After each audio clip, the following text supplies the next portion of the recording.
Midpoints are one of the most underrated story beats, and they are critical to delivering a well-paced story that hits hard. Midpoint is a moment that recontextualizes everything we've seen up until this point. When you hit the middle of your film, you want it to feel like, oh my God, the nature of the problems have changed. The best midpoints feel like a change in the emotional temperature of your story. You've established up until this point a set of expectations about what your story is, what it isn't, where you're going. You've probably established kind of a nice line of cause and effect. This has happened, therefore this has happened. But when you hit the midpoint, you want the game of the story to change. You want it to feel like the problems get way deeper and that the characters are pushed way farther. Fundamentally, the stakes will escalate and it has to feel punchy. And this is a great moment for the protagonist's flaw to present itself really strongly. Show us our character's emotional damage. Have them make a really significant choice that is completely motivated by their flaw and their worldview in this moment. Because if you're telling a story with a clean beginning, middle, and end, we gotta sort of start to indicate that, hey, they do need to change. They do need to progress.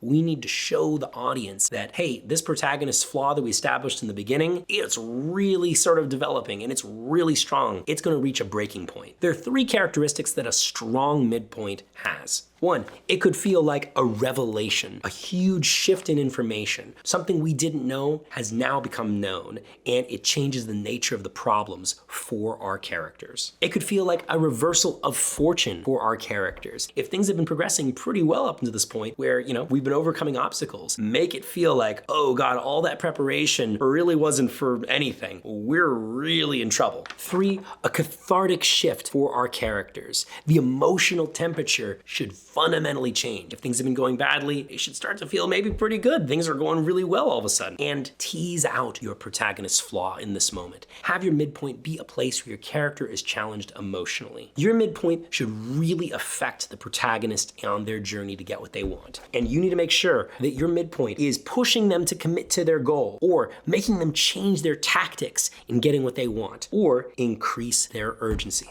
Ideally, all 3 of these things. You can have it feel like they really need to commit to the thing that they're going after even more than before. The stakes have raised, having a change in tactics at this point. So the second half of Act 2 feels like, oh my God, new problems, new types of solutions are going to be necessary from the character. So we can have a different cadence and temperature to the scenes. If a character is to change their tactics to get what they want, the types of scenes that you're going to have to write are going to be different. You want to have the first half of Act 2 and the second half of Act 2 feel very different and have different types of problems. Anyway, like and subscribe if you want more content like this, and check out our free course, Writing the Short with NYU professor John Warren, if you want to learn everything there is to know about writing short films. Thanks so much.